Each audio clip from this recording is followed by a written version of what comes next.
Story zone, তোমার অনুভূতিদের খুঁজে নাও এখানেই। ফাইজানের কথাটা বুঝতে যেন সময় লাগলো ফরিদের। হতবিহ্বল তার চাহনি, চোখে অবিশ্বাসের ছিটে বিমোর স্বরে শুধালো, তুমি গাড়ির লোকেশন কি করে জানো? আর কিসের প্ল্যান? রাশেদ সাহেবকে কোথায় শিফট করা হবে ফাইজান? এখন প্রেস কনফারেন্স কি হুমায়রাকে খোঁজার থেকে বেশি জরুরি? আমার মাথায় কিচ্ছু আসছে না। এক মিনিট, তুমি জানতে এমন কিছু হবে? ফরিদের কণ্ঠে সুপ্ত ক্ষোভ, অবিশ্বাস। সে উত্তরের অপেক্ষা করছে, তাকে খুব বিচলিত লাগছে। ফাইজান তার মুখের দিকে তাকিয়ে খুব শীতল স্বরে বলল, না, জানতাম না, অনুমান করেছিলাম। তাও তুমি হুমায়রাকে কিডন্যাপ হতে দিলে? সর্ষের ভূত ধরার এছাড়া কোনো উপায় ছিল না ফরিদ ভাই। হুমায়রা যদিও আমার প্ল্যানের ভেতরে ছিল না, কিন্তু আই ওয়াজ প্রিপেয়ার্ড। আজকের দিনে যা যা ঘটেছে সব প্ল্যান ছিল। হ্যাঁ। ফাইজানের ছোট্ট হ্যাঁ ফরিদকে অবাক করলো। ফরিদের বিশ্বাস হচ্ছে না ফাইজান এত বড় একটা রিস্ক নিয়েছে। আজকের ঘটনা সবকিছুই ফাইজানের একটি সুপ্ত ফাঁদ ছিল তার অজানা শত্রুকে ধরতে। শুধু আজকে নয়, কাউসারের সাথে রাশাদের ঝামেলার দিন থেকেই তার উপর সন্দেহ হচ্ছিল কোথাও ঝামেলা আছে। গ্রামে যে আমান এবং কাউসারের অসম্ভব সখ্যতায় যেন সন্দেহটা বাড়ে। রাশাদ কাউসারের ছেলে নয়। ঘটনাটি যখন খুব বড় ধরনের প্রভাব ফেলতে পারে না, তখন ফাইজানের সন্দেহ ছিল কাউসার এখন অকেজো, তাই ওকে কেউ টাকা দিয়ে পুষবে না, কারণ সে ফাইজান বা হুমায়রা কারোর ধারে কাছেও ঘেঁষতে পারবে না। ফাইজানের অনুমান সঠিক হলো, কাউসার সে রাতে মারা গেল। ফাইজানের ধারণা ছিল এই খুনটা বেশ বড় স্ক্যান্ডালের রূপ নেবে, এবং তাই হয়েছে। যখন স্ক্যান্ডাল সামলাতে ফাইজান ব্যস্ত থাকবে, তখন এমন কিছু ঘটবে যা ফাইজানকে ভেঙে দেবে, এবং সেটা তার কাছের কেউই করবে। তাই তো ফাইজান তার গাড়িগুলোর জিপিএস ডিভাইসের মাধ্যমে লোকেশন ট্র্যাক করেছে। শুধু তাই নয়, সে হুমায়রার বাড়ির প্রতিটি কোণায় ক্যামেরা লাগিয়ে রেখেছে, যেন কেউ যদি ঘরে আসে সেটা ধরা পড়ে। রাশাদকে পুলিশে ধরাটা একটি নাটক ছিল, শুধু ওদের আশ্বস্ত করতে, যেন তারা ভাবে তারা ফাইজানের থেকে এগিয়ে আছে। সিসিটিভি ফুটেজ খুব আধার হলেও মানুষের মুখখানা ঠিক ধরা পড়েছে, সেই জন্যেই প্রেস কনফারেন্স ডাকতে বলেছে ফাইজান। সব কিছু জেনে ফাইজানের উপর ফরিদের ক্ষোভ ক্রোধে পরিণত হলো যেন। চেঁচিয়ে বলল, হুমায়রাকে ওরা কিডন্যাপ করেছে ফাইজান। ওদের মাথায় কি চলছে আমি কিছুই জানি না। তুমি একটা বাচ্চা মেয়ের জীবন নিয়ে কিভাবে খেলতে পারো? এছাড়া আর কি উপায় ছিল? প্রতিটা সময়ে ভয় বাঁধা। কখন ওরা আমার মা, কখন ওরা আমার বা আমার প্রিয় মানুষের উপর আক্রমণ করবে। তোমার কি মনে হয় আমি সব জেনে বুঝে হুমায়রাকে বিপদে ফেলবো?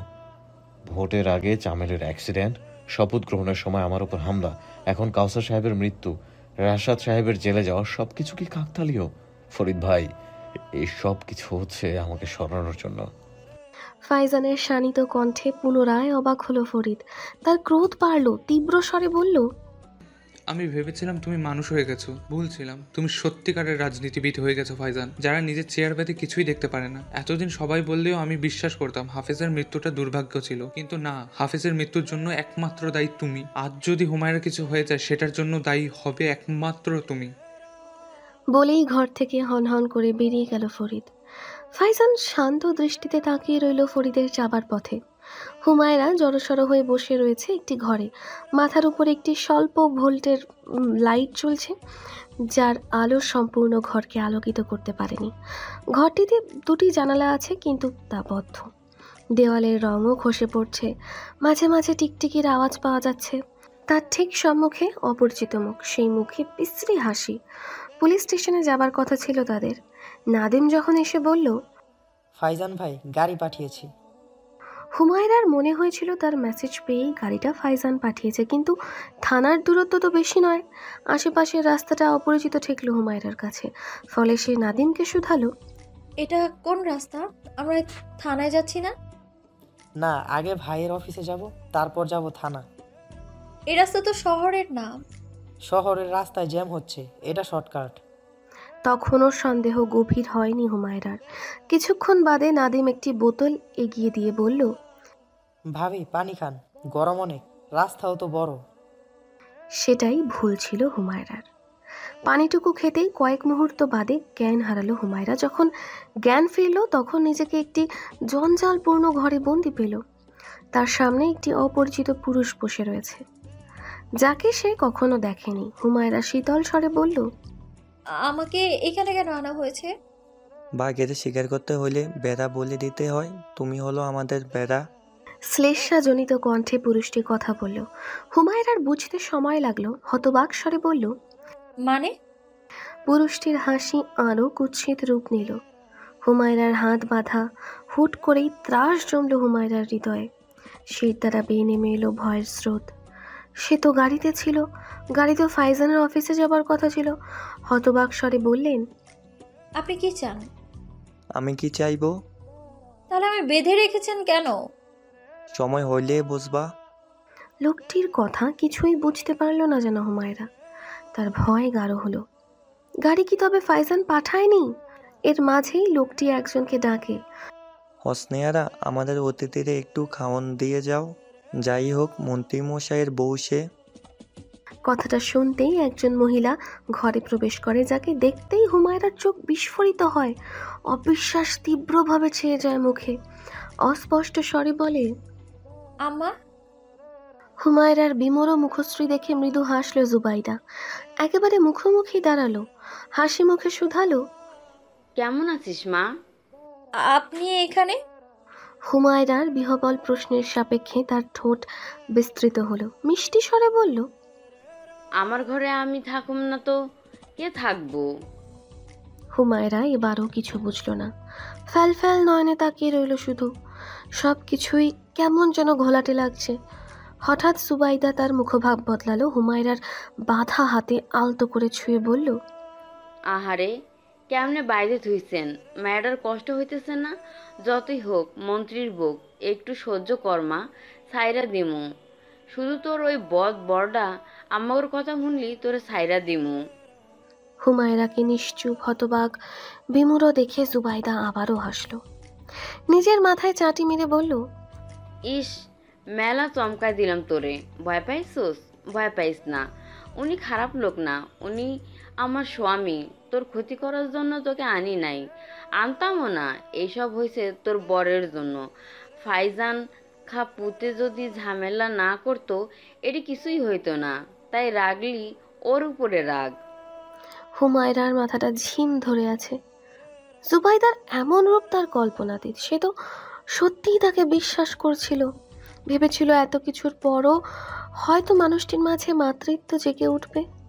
তাকে ভালো না বাসলেও মানুষটি ভাইজানকে সত্যি ভালোবাসে। ভাইজানের জন্য সে চিন্তিত।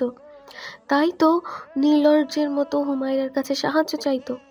কিন্তু ভুলে গিয়েছিল জন্ম দিলেই নারীর মাঝে মাতৃত্ব জন্মায় না। কিছু নারী মা হয় না, তারা হয় বিষধর সাপ। সুবাইদাও তেমন একটি বিষধর সাপ। হুমায়রা তাচ্ছিল্য ভরে শুধালো, আপনি আমায় মিথ্যা বলেছেন। আপনার উদ্দেশ্য কখনোই ভাইজানকে বাঁচানো ছিল না। জুবাইদা নির্লজ্জের মতো হাসল। তার হাসিতে মিশে রইল দুর্বোধ্য অর্থ। হাসি থামিয়ে বলল, ঠিক কইছো, আমি মিথ্যা কইছি। যে মানুষটারে নিজ হাতে মারিলাম তার মরণের সাক্ষী দেই কেমনে? আমি তো ছিলামই না রাশাদের লগে। আমি তো খালি তোরে বাইর করতে চাইছি। তোর বেডা যেমনে তোরে লুকাইয়া রাখছিল, তুইও ঘাপড়ি মারিয়েছিলি। কেমনে তোরে বাইর করতাম? ওই ফাইজান ওই আমারে হুমকিও দিয়েছিল যেন তোর লাগে যোগাযোগ না করি। ওই বুঝে গেছিল আমার মতলব। ভাবছিলাম কাউসার রে কামে লাগাই, কোনো সুতো দিয়া ঘরে ঢুকবো। কিন্তু ওইখানেও ফাইজান বাহাত দিল। আর কাউসারটা এমন ছাগল, শুধু টেহাই খাইতে পারে, কাম হয় না। ওর থাহা আর না থাহা এক। শুধু শুধু টেহা নষ্ট, মরে অন্তত কামে নাই। তয় ওরে মারার সময় মেলা শান্তি পাইছি। প্রত্যেক মায়ের হিসাব নিছি। আহ, শান্তি।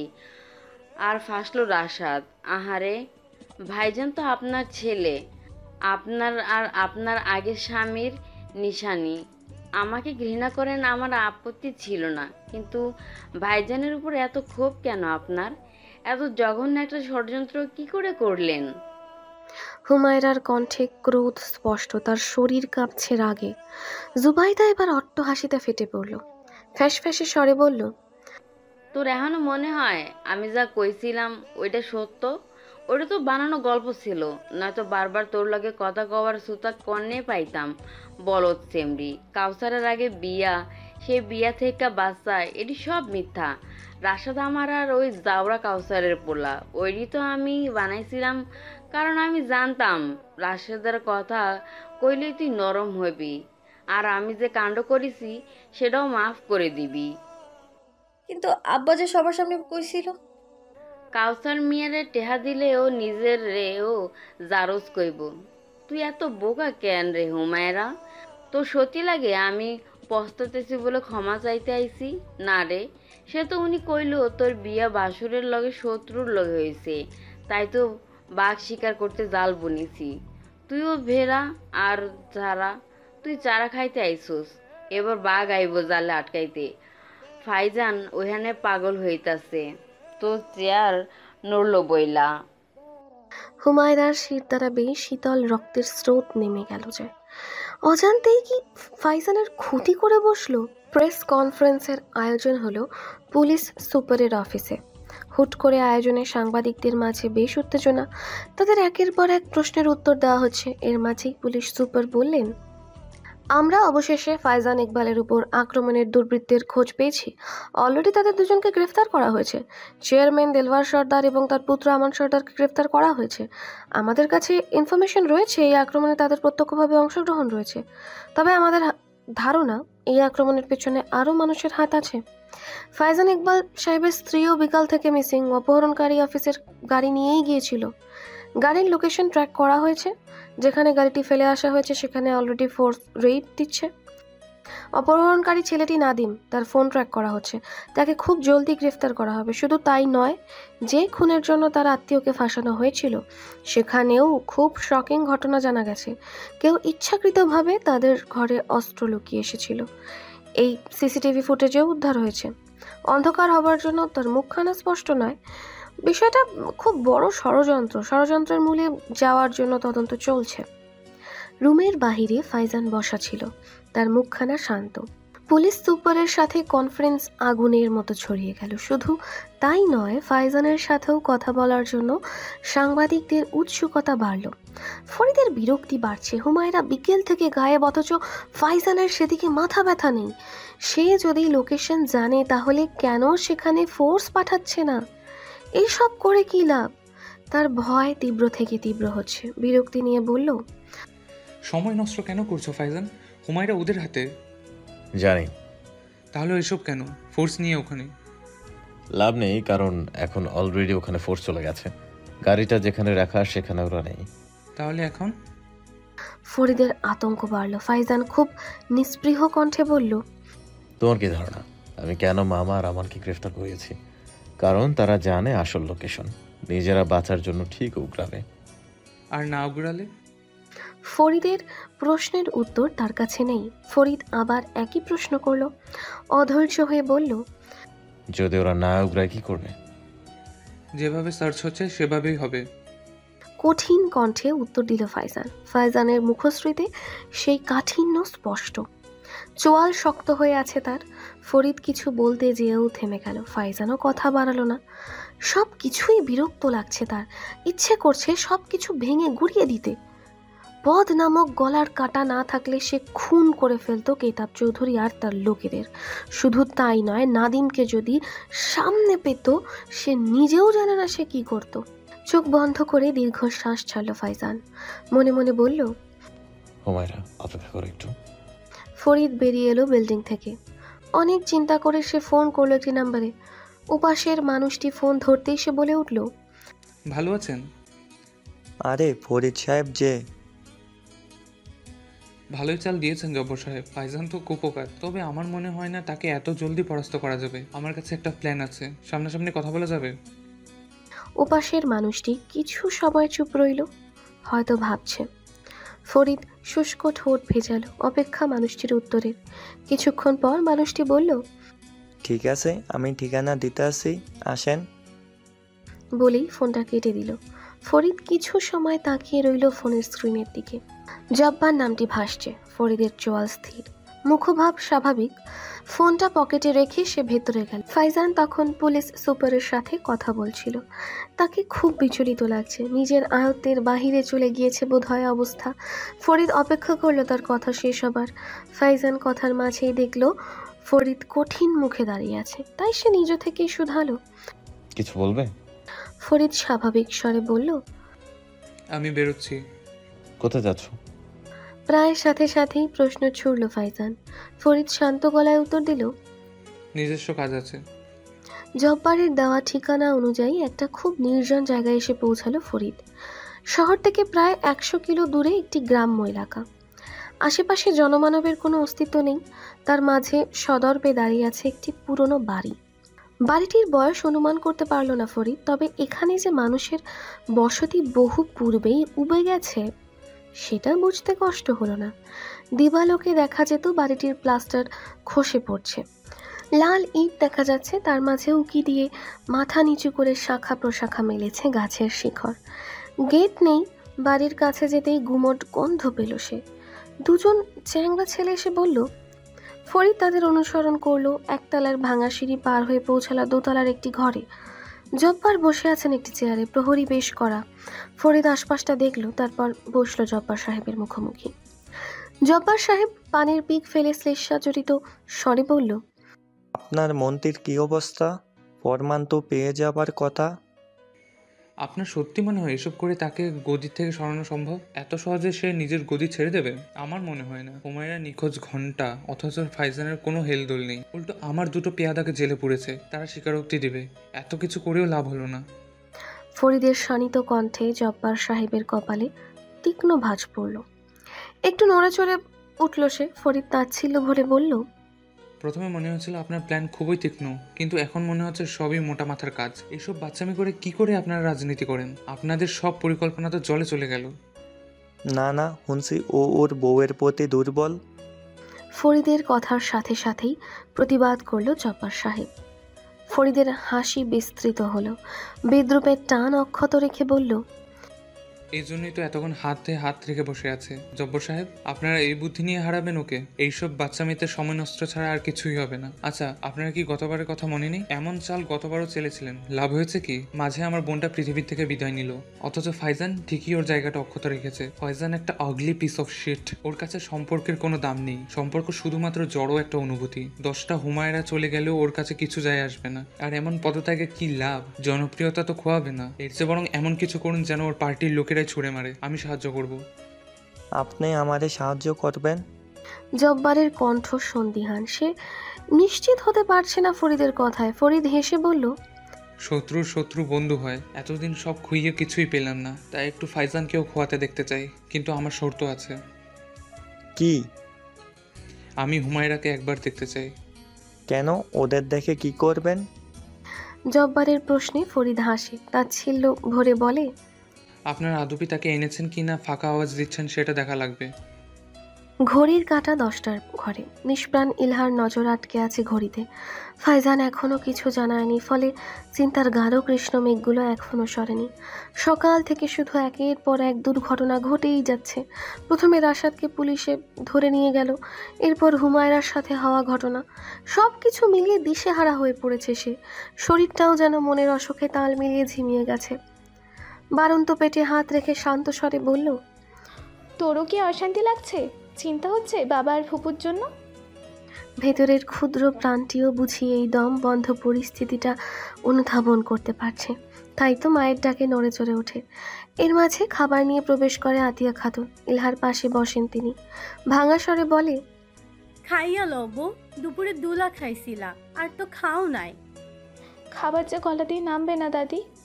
জানি, কিন্তু বাচন লাগতো না। তুমি তো একা নাবো, সাথে একখান মানুষ আছে, ওর জন্য খাইয়া লও। ইলহা দীর্ঘশ্বাস ফেলল। চোখ ভিজে এলো তার। ঘরে মাত্র দুজন মানুষই আছে, বাকি রয়েছে শুধু নিস্তব্ধতা আর কিছু চাপা দুঃখ। আতিয়া খাতুন সান্ত্বনা দিয়ে বললেন, কাইদো নাবো, আল্লাহ এত নিষ্ঠুর না। দেলওয়ার সাহেবের সামনে বসে আছে ফাইজান।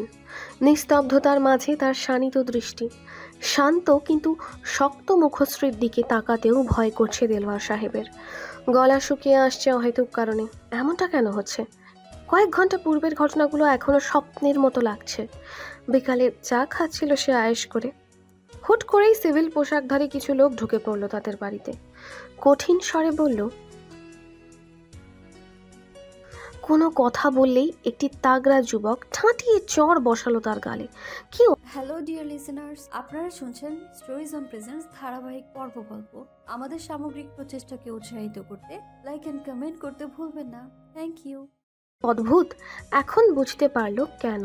শুধু তাই নয়, আমানকে একটি অন্ধকার ঘরে আটকে রাখা হয়েছে। একটু পরপর শুধু তার ব্যথাতুর চিৎকার আর আর্তনাদ শোনা যাচ্ছে, ফলে গায়ে হিম কাটা লাগছে দেলোয়ার সাহেবের। ফাইজান এখনো নিশ্চুপ, শুধু তাকিয়ে আছে। দেলোয়ার সাহেব আমতা আমতা করে বললেন, আমি সত্য কিছু জানি না, তোমার ভুল হইতেছে। মামা, শেষবারের মতো জিজ্ঞেস করছি, আমার বউকে কোথায় নেওয়া হয়েছে? আরে আমি জানি না, তোমার বিশ্বাস হয় না? আমি ফাইজানের দৃষ্টির ধার বাড়ল, শীতল কণ্ঠে বলল, বারবার সূচক দিতে আমার ভালো লাগে না মামা। যদি আমি আজ রাতে আমার বউকে না পাই সহি সালামতে, আমি আপনাকে এবং আপনার ছেলেকে জ্যান্ত পুড়িয়ে মারব। কোনো দেশের আইন আমার বালটাও করতে পারবে না। তাই বাঁচতে হইলে মুখটা খুলেন। দেলোয়ার স্তব্ধ হয়ে গেল। তার সামনে যেন ফাইজান নয়, কোনো দয়া মায়াহীন দানব বসা। শির দ্বারা বেয়ে নেমে গেল শীতল স্রোত। শুকনো ঢোক গিলে বলল, সত্যিই জানি না, তবে এতটুকু জানি এর পিছনে কে আছে। ফাইজানের ঘরের বাহিরে চিৎকারের আওয়াজ শোনা যাচ্ছে। দরজার ওপার থেকে শোনা যাচ্ছে রাশাদের ক্রোধিত স্বর। বডিগার্ড, পুলিশ সবাইকে অগ্রাহ্য করে সে অফিসে প্রবেশ করবে। মুখোমুখি হবে সে ফাইজানের, কিন্তু কেউ তাকে যেতে দিচ্ছে না। শুধু মেকি আশ্বাস দিয়ে বলছে, আপনি শান্ত হন। কিন্তু রাশা তো শান্ত হবার পাত্রী নয়। শান্ত তো ছিল যখন সেই রাতে কবরস্থানে ফাইজান এসে বলেছিল, আপনি আজ দেরি করে বাড়ি যাবেন, খুব বড় একটা ষড়যন্ত্র হতে চলেছে, আজ রাতেই বাস্তবায়িত হবে। আমি ষড়যন্ত্রের মূলে যেতে চাই, আপনি শুধু আমাকে সহায়তা করবেন। আমি আপনাকে কিচ্ছু হতে দিব না, শুধু একটু ধৈর্য ধরতে হবে। রাশাদ কি সব কিছু জেনে তার কথা মেনে নেয়নি? তবে আজ কেন এই দশা হলো? কেন তার প্রিয় বোনকে অপহরণ করা হলো? এত রাত হবার পরও তার খোঁজ পাওয়া যায়নি। এই প্রশ্নগুলোর উত্তর কি দেবে না ফাইজান? অবশেষে ফাইজানের নির্দেশে প্রবেশ করতে দেওয়া হলো। রাশাদ প্রবেশ করতেই ফাইজানের কলার চেপে ধরল। তীব্র রাগে ফেটে পড়া হৃদয় সংবরণের পরতে থাকলো না। ফাইজানকে প্রশ্নবিদ্ধ করল, আমার বোন কোথায়? সব না আপনার নখদর্পণে? ফাইজানের কাছে উত্তর নেই, সে চুপ রইল। রাশাদ শান্ত মূর্তিতে অধিক ক্ষিপ্ত হলো, বিক্ষুব্ধ হয়ে বলল, আমার আপনাকে কোনো দিনই পছন্দ নয়। আমি শুধু বাধ্য হয়ে আপনার সাথে আমার বোনকে বিয়ে দিয়েছি। সারাটা সময় আমি দুশ্চিন্তা করতাম, আমার ছোট বোনটা কি আদৌ সুখী? আমার বোনটা যখন আমাকে বলেছিল, ভাইজান আমি তার সাথে সুখী, আমি বিশ্বাস করেছিলাম। আজ সেই বিশ্বাসটুকুও চুরমার হয়ে গেল। আমার বোন কই? আপনি কি ভেবেছিলেন আমি জানবো না? ওরা আপনার জন্য আমার বোনকে অপহরণ করবে, আমাকে সব কিছু থেকে সরিয়ে রাখলে আমি টের পাবো না ভেবেছেন? রাশাদের সকল আরব মাথা নত করে শুনছে ফাইজান, কিন্তু মুখে তার রা নেই। রাশাদ তার নীরবতায় আরও উন্মাদ হলো, রাগের সমস্ত শক্তি দিয়ে তাকে ঘুষি মেরে বসলো। ফলে ফাইজানের ঠোঁটের কিছু অংশ কেটে গল গলিয়ে বেরিয়ে এলো রক্ত। তাও রাশাদের রাগ কমল না। ফাইজান তাকে বাধাও দিল না। এটা তার প্রাপ্য, কারণ সে হুমায়রাকে নিরাপদে রাখতে পারেনি। শেষমেশ রাশাদ ফাইজানকে ছেড়ে দিল। হাঁটু গেড়ে তার সামনে বসে কাতর কণ্ঠে বলল, আমার বোনটাকে ফিরিয়ে আনুন। আমার এই পৃথিবীতে আছে হাতে গোনা 3টে মানুষ, আমি আর হারাতে চাই না ওকে। ঘড়িতে সময় কত জানা নেই হুমায়রার। বদ্ধ অবস্থায় সে পড়ে রয়েছে বিকেল থেকে। ঘরটিতে বাহিরের পরিস্থিতি বোঝার উপায় নেই। মাথার উপর বাল্বটির আলো ক্রমশ কমে আসছে। জানালাগুলো পেরেক দিয়ে আটকানো, যেন কেউ বুঝতেই না পারে এটা সকাল না রাত। এখানের পাহারা খুব কড়া। জুবাইদা এক মুহূর্তের জন্য তার সামনে থেকে সরেনি। বাহিরে 3টি ছেলে দাঁড়িয়ে আছে, যেন হুমায়রা স্বপ্নেও পালাতে না পারে। হুমায়রা শরীর ঝিমিয়ে আসছে। হাতের বাঁধন এত শক্ত যে ব্যথায় টনটন করছে। ক্ষুধা পিপাসা আরও দুর্বল করে দিচ্ছে। তনু চোখ বুজে আসতে চাইলে জুবাইদা হিনহিনে স্বরে বলল, আহারে ক্ষুধা লাগছে নি মন্ত্রী বউয়ের, খাওন দিমু? জুবাইদার কণ্ঠ কানে আসতেই মন বিষিয়ে আসলো, বিতৃষ্ণা আসলো কণ্ঠে। আপনার হাত থেকে খাওয়ার থেকে মরণ ঢের ভালো। আপনি মা নামে কলঙ্ক। জুবাইদা হাসে, তারপর চেপে ধরে হুমায়রার গাল, দাঁতে দাঁত পিষে বলে, তোর চোপা এত চলে ক্যারে সেরি? রাগাইস না আমারে। কি ভাবছোস আমার ঠেহা পড়ছে তোর কথা হোনার? এত ঘৃণা, এত নিজের পেটের সন্তানের প্রতিও ঘৃণা হয় কারো? হুমায়রার গাল ছেড়ে দিল জুবাইদা, তাচ্ছিল্য ভরে বলল, বাচ্চা কি স্বাদের নি? তোরা হইছস ওই কুত্তার বাচ্চার ভোগের ফল। আমি কেন ভালোবাসুম তমগরে? রাশার তাও কামের পড়ছিলে, পোলা বুড়া বয়সে খাওয়াইতে পারবো, তুই কি কামের? তাও সেই পোলার বিরুদ্ধেই ষড়যন্ত্র করলেন, তাকেই জেলের পেছনে পাঠালেন আপনি। হুমায়রার কণ্ঠে অসীম ঘৃণা, মুখ খিঁচে এলো। জুবাইদা হেসে বলল, ওই বাড়ির হকগুলের ঘেন্না করি আমি। পালাইছি তো ওই দিন, কিন্তু প্রত্যেক সময় মরণ জ্বালা ভুগছি। কাউসার কি মানুষ আছিল? সুযোগ খুঁজিছি খালি, গ্রামে তো সুযোগ পাওয়া যায় না। একদিন পাইলাম, চেয়ারম্যানের বাড়ি জব্বার সাহেবের লগে দেখা হইল। বৌমারা বেড়ার লোভ হইল আমারে। আমিও তককে থাকলাম, কখন এই জাহান নাম সারম। তোগর লগে সব সম্পর্ক তো আমি বাড়ি ছাড়ার সময়ই চুকাই আইছি। পালাইছিলাম সোনার আশায়, সোনার খনি পাইছি। শহরে যাইয়া জব্বার সাহেবের বাড়িতে কামে ঢুকলাম, বেড়ার লগে হইলাম, বেড়াও মজলো, ফাঁকে বিয়া করলাম। আমি জানতাম কাউসারের কিছু যায় আইব না। জব্বার সাহেব এখন আমার সব, আমার সোনার খনি। তুই যদি ফাইজানের বউ না হইতি, তাইলে আমি তোর মুখও দেখতাম না। হুমায়রার মনে হলো জুবাইদা মানুষের পর্যায়েই পড়ে না। কেউ ঠিক বলেছিল, নারী যখন নষ্ট হয়ে যায় তার থেকে ক্ষতিকারক বস্তু আর কিছুই হতে পারে না। না জানে এখন ভাইজানের কি অবস্থা। ফাইজান কি ওদের পাতানো ফাঁদে পা দিয়ে দেবে? চিন্তার ঘোর কাটতেই দরজা খোলার শব্দ এলো। জুবাইদা ঘটা করে মাথায় কাপড় দিল। জব্বার সাহেব ঘরে প্রবেশ করলেন, সেই সাথে প্রবেশ করলো ফরিদ। ফরিদকে দেখেই হুমায়রার মুখখানা উজ্জ্বল হয়ে উঠল। ফরিদ হুমায়রাকে একবার দেখেই চোখ সরিয়ে নিল। জুবাইদাকে উদ্দেশ্য করে বলল, এই আমার বউ, সম্পর্কে ফাইজানের শাশুড়ি, সেই সম্পর্কে আমিও ফাইজানের দ্বিতীয় শ্বশুর হই। বলেই কুৎসিতভাবে হাসল জব্বার সাহেব। জব্বার সাহেব হাসি থামিয়ে বলল, এর জন্যই তো ফাইজানের মূল্যবান বউরে কবজা করলাম। তা এবার কন, আপনি আমারে সাহায্য কেমনে করবেন? হুমায়রা ফরিদের দিকে চেয়ে আছে। সে জব্বারকে সাহায্য করবে? ফাইজানের ক্ষতি করবে? কাতর স্বরে বলল, ফরিদ ভাই, আপনি ওনাকে ঠকাবেন? উনি আপনাকে অনেক বিশ্বাস করে, আপনি ওনার অনেক ভরসার জায়গা। হুমায়রা, তুমি ছোট মানুষ, এইসবে পড়ো না। রাজনীতিতে কেউ আপন না। খুব শান্ত স্বরে কথাটা বলল ফরিদ। এর মাঝেই নাদিম ছুটে এলো, মোবাইল এগিয়ে দিল জব্বার সাহেবের কাছে। মোবাইলটি হাতে নিতেই চোখ বড় বড় হলো জব্বারের। দেলোয়ার সাংবাদিকদের সামনে বসা।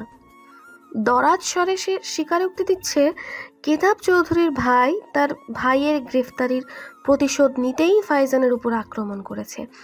আজও সেই কারণেই স্ত্রীকে অপহরণ করেছে। ফাইজানের শ্বশুরকেও সে মারিয়েছে। সংবাদটি শুনতেই মুখের রং বদলে গেল জব্বারের। ফরিদ তখন বলল, বলেছিলাম ও অনেক ধূর্ত। তাহলে এখন? ওর দাদা বাড়ি আছে, ওখানে কিছু টাকা রেখে দুধকে ফোন দিন। ওখানে চাবি আমি দিচ্ছি। কালো টাকা লুকানোর জন্য সেটা খুব ভালো জিনিস। শুধু তাই নয়, ওর সম্পত্তি ওর মার নামে করা হয়, যেন মনোনয়ন পেতে ঝামেলা না হয়। শুধু তাই নয়, ভোটের দিনও ইচ্ছে করে ব্যালটে পরিবর্তন করতে সুযোগ দিয়েছিল, যেন কেতাব সাহেবকে ফাঁসাতে পারে। এগুলো যথেষ্ট ওকে ট্র্যাপ করার জন্য। দেরি করবেন না। ফরিদের কথায় তড়িঘড়ি করে বেরিয়ে যান জব্বার সাহেব। তার পেছনে জুবাইদাও বেরিয়ে যায়। সেই সুযোগে ফরিদ হুমায়রার কাছে এসে বলে, চিন্তা করো না, তেমন কিছু হবে না। ফরিদ ভাই, আপনি ওনার ক্ষতি করেন না। ফরিদ উত্তর দিল না, সে বিনা উত্তর দিয়েই বেরিয়ে গেল। আধা ঘন্টার মধ্যেই ফরিদের কথা মতো সব কাজ করলো জব্বার। পুলিশকে জানালে তারা রেড দিল, কিন্তু সেটা নিয়ে খুব একটা হুল্লোর নজর এলো না। ফলে জব্বার অস্থির হলো, বিচলিত গলায় বলল, কিছু হইল না তো? হবে, সময় দিন। আর কত সময়? আজিব, সময় তো লাগবে নাকি? সব কি আর সাথে সাথে হয়? ফরিদের দায় সারা কথায় বিরক্ত হলো জব্বার। সে উঠে দাঁড়ালো, ফ্যাস ফ্যাসে গলায় বলল, আমার কাছে তো সময় নাই ভাই। ওরে টেকনিক দিয়ে না পারলে মনের দিক দিয়ে বাইঙ্গা দিমু। মানে? বউয়ের লাশ দেখলেই পরে কি শান্ত বইব ফাইজান? জব্বার সাহেব বেশ দৃঢ় কণ্ঠে কথাটা বলল, ফলে ফরিদের কপালে তীক্ষ্ণ ভাঁজ পড়ল। সে সাথেই বলল, বাজাভাবে ফাঁসবেন কিন্তু জব্বর সাহেব। কত খুন করছি, একেবারও কি ফাঁসছি? আপনার বোনের খুনটাও তো করছি, আপনিও ধরতে পারেননি। কথাটা শুনতেই স্তব্ধ হলো ফরিদ। গায়ের লোম দাঁড়িয়ে গেল। ছাই চাপা ক্রোধ, রাগ, কষ্ট মস্তিষ্কে এসে ভর করল। জব্বার আগাতে গেলেই সজোরে তাকে প্রহার করে ফরিদ। নিজেকে আর শান্ত রাখতে পারল না ফরিদ। সাথেই জব্বারের লোকেরা তাকে ঘিরে ধরল। ইচ্ছে মতো মারল তারা। এলোপাথারি মারে রক্তে ভিজে গেল শরীর। এই গোলযোগে ফরিদের মোবাইলটা পড়ে গেল। সেটা পেল নাদিম। সেখানে দেখতে পেল ফরিদ এখানের লোকেশন শেয়ার করে রেখেছে ফাইজানকে, যা ইতিমধ্যে ফাইজান দেখেছেও। সাথেই সে বলে উঠল, জব্বার মামা, ফরিদ ভাই ফাইজান রে আমাদের ঠিকানা দিয়েছে। জব্বারের মুখভাব বদলে গেল। কঠিন স্বরে বলল, মাইরা লাইডারে আর আগুন লাগাইয়া দেয়। ঠিক তখনই পুলিশের সাইরেন শোনা গেল। ফলে ধরা পড়ার ভয়ে জব্বার সহ ফরিদকে রেখেই তড়িঘড়ি করে বেরিয়ে গেল। স্টোর থেকে কেরোসিন বের করে যারা বাড়িতে ছিটিয়ে থাকলো এবং আগুন ধরিয়ে দিল বাড়িটায়। এর মাঝেই ফোর্স এসে তাদের ধরল। জব্বার, নাদিম, জুবাইদা কেউ পার পেল না। ফাইজানের গাড়ি যখন পৌঁছালো তখন দাউ দাউ করে জ্বলছে পুরনো বাড়ির একাংশ। জ্বলন্ত অগ্নিশিখার দাপট ক্রমশ প্রবল বেগে বাড়ছে। তার শক্ত থাবা ধীরে ধীরে বিস্তার করছে বাড়ির বাকি অংশে। ফাইজান এবং রাশাদ স্তব্ধ তাকিয়ে রইল জ্বলন্ত অগ্নিকাণ্ড দেখে। কিছু না বলেই উন্মাদের মতো তারা ছুটল সেই কুণ্ডে। গলা ছেড়ে ডাকলো, হুমায়রা, হুমায়রা। তাদের সাথে আসা ফাইজানের সচিব তানভীর এবং পুলিশ তাদের সাথেই তাকে বাধা দিল। রাশাদ উগ্র হয়ে গেল। ছাড়ানোর চেষ্টা করে বলল, ছাড়ুন আমাকে, ভেতরে আমার বোন। ফাইজানের অস্থিরতা বাড়ল। পুরনো কিছু বাজে স্মৃতি মুহূর্তের মাঝে জীবন্ত হয়ে গেল যেন। তানভীরের উদ্দেশ্যে বলল, আমার হাত ছাড়ো তানভীর, দেখতে পারছো না আগুন লেগেছে? রাখো তোমার সিকিউরিটি, ছাড়ো আমাকে। হুমায়রা ভেতরে, নিখুঁত করে সিকিউরিটি। ফাইজানের উচ্চাতন ক্রমশ বাড়ে, কিন্তু তবুও তাকে যেতে দেওয়া হয় না। দম বন্ধ লাগছে। বারবার মনে হতে লাগলো আবার হেরে গেল, আবার হারিয়ে ফেললো সে। নিজের সর্বস্ব দিয়ে তানভীর থেকে নিজেকে ছাড়ালো সে। ছুটে গেল জ্বলতে থাকা লেলিহান শিখাময় প্রাসাদে, কিন্তু 4-5 জন পুলিশ তাকে ঝাপটে ধরল। কারণ প্রতিমন্ত্রীকে তো আর আগুনে ঝাঁপ দিতে দেওয়া যায় না। ফাইজান ছোটার চেষ্টা করলো, কিন্তু ব্যর্থ হলো পুলিশগুলোর চাপে। ফরিদের সর্বাঙ্গে ব্যথা, অবশ হয়ে আসছে শরীর। দাঁড়ানোও কঠিন হয়ে পড়ল যেন। সুযোগ বুঝে কেউ পেটের কাছটায় ছুরি বসিয়েছে। গল গল করে রক্ত পড়ছে। হাত দিয়ে জায়গাটা চেপে ধরল কিছু সময়, তবুও রক্ত থামছে না। হয়তো এজন্য নিস্তেজ লাগছে সারা শরীর, কিন্তু সময় নষ্ট করার সময় নেই। পোড়া ধোয়া নাকে আসছে। পালিয়েছে সবকটা জানোয়ার। হয়তো মেয়েটিকে এখনো বেঁধে রেখেছে। মেয়েটিকে বাঁচাতে না পারলে সব কিছু বৃথা, সব পরিকল্পনা বৃথা। এখানে আসার লক্ষ্য হুমায়রার লোকেশন জানা। ফাইজানের সূক্ষ্ম পরিকল্পনা, নির্লিপ্ততা কখনোই বোধগম্য হয় না ফরিদের। ফাইজান যে হুমায়রাকে ভালোবাসে তাতে কোনো সন্দেহ নেই তার, কিন্তু কোথাও যেন একটা ভয় গিলে খাচ্ছিল তাকে। 5 বছর আগে তো এমনই এক সকালে তার বোনটা গায়েব হয়ে গেল। খাওয়া তো গিয়েছিল নর্দমায় দ্বিখণ্ডিত। সেই স্মৃতি কি ভুলে গেছে ফরিদ? সে কখনো চায় না একই পরিণতি হুমায়রার সাথে হোক। মেয়েটির নিষ্পাপ মুখে হাফসার প্রতিচ্ছবি দেখে সে, তাই তো সে সুযোগটা কাজে লাগাতে চেয়েছে।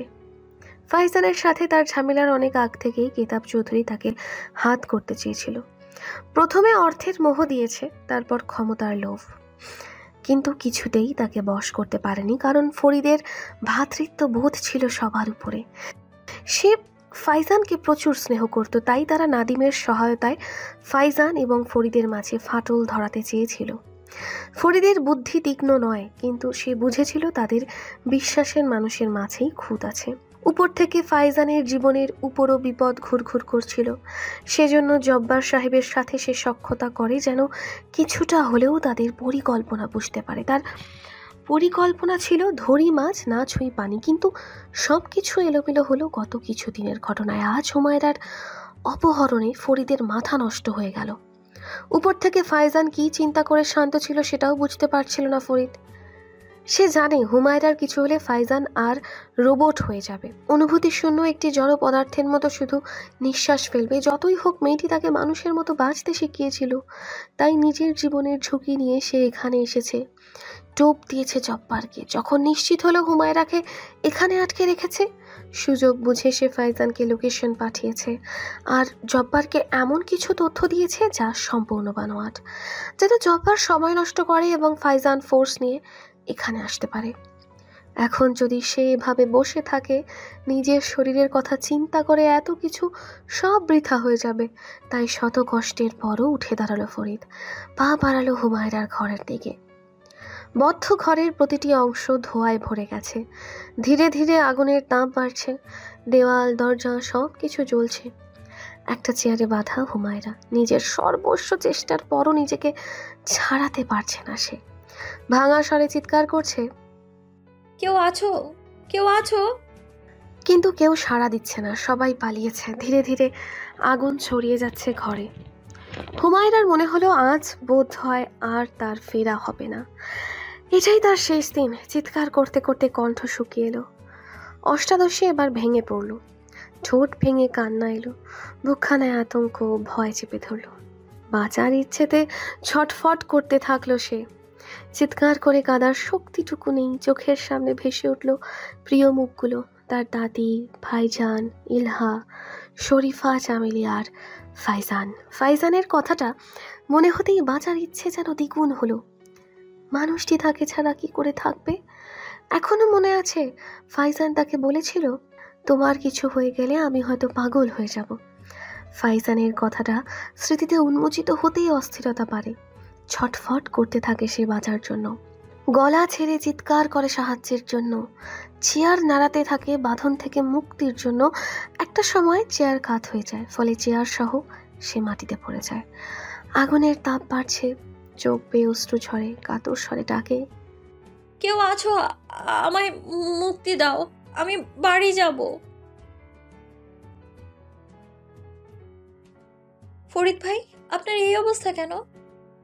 ফরিদ দড়ি খুলতে খুলতে খুব কষ্টে বলল, সময় নেই বোন, তুমি এক এক এক দৌড়ে বের হয়ে যাবা। ফাইজান বোধহয় চলে এসছে। কথাটা শেষ করতে পারল না সে, তার পূর্বেই দৃষ্টি ঝাপসা হয়ে আসতে শুরু হলো, শরীর অসাড় হতে শুরু করলো। হুমায়রার বাঁধন কেবল কিছুটাই খোলা হয়েছে, তার আগেই ফরিদ ঢলে পড়ল মাটিতে। হুমায়রা তাকে কান্না মিশ্রিত ভাঙা স্বরে ডাকলো, ফরিদ ভাই, ফরিদ ভাই উঠেন। কিন্তু ফরিদ ভাই সাড়া দিলেন না। হুমায়রার কাতর কণ্ঠ পৌঁছালো না তার কানে, সে ডুবে গেল যেন চিরনিদ্রায়। হুমায়রা আবারও বাঁচার আশায় চিৎকার করলো, কেউ আছো? ফরিদ ভাইকে বাঁচাও, উনি মরে যাবেন। জ্বলছে ঘর, জ্বলছে বাঁচার ইচ্ছে। ধোয়ার আচ্ছাদনে নিঃশ্বাস নেওয়াটাও দায়। ফরিদ জ্ঞান শূন্য হয়ে মাটিতে পড়ে রয়েছে। হুমায়রাও মাটিতে চেয়ারে বাঁধা অবস্থায় পড়ে রয়েছে। ধোঁয়ায় কাশছে সে, ঘামছে, কষ্ট হচ্ছে, তবুও চোখ দরজায়। এই বুঝি ফাইজান এলো। শেষ রক্ষে হলো অবশ্য। ফায়ার ব্রিগেডের দামালেরা চলে এলো এক বুক সাহস নিয়ে। ঘর এবং মানুষগুলো গ্রাস করতে পারলো না। জানালা ভেঙে অবশেষে দুজনকেই বের করা হলো। হুমায়রা বারবার তাদের একটা কথাই বলছিল, ফরিদ ভাইকে হাসপাতালে নিতে হবে। ফুসফুসে ধোয়া যাওয়ার কথা বলতে কষ্ট হচ্ছে। অবশেষে অগ্নিকুণ্ড থেকে দুজনকেই বের করা হলো। হুমায়রা বের হতেই ফাইজানের কলিজায় যেন পানি এলো। তাকে চাপটে ধরে থাকা মানুষদের ছিটকে সরিয়ে ছুটে এলো সে। বুক অব্দি আসা ক্ষুদ্র মেয়েটিকে জড়িয়ে ধরল সে, এতটা শক্ত করে ধরলো যেন কেউ তাকে ছিনিয়ে নিতে না পারে। ফাইজানের বারন্ত হৃদস্পন্দন কানে আসছে হুমায়রার। বুক ভরে নিঃশ্বাস নিল সে। ফাইজান অজস্র চুমুতে ভরিয়ে দিল তার মুখশ্রী। মানুষটি কাঁপছে।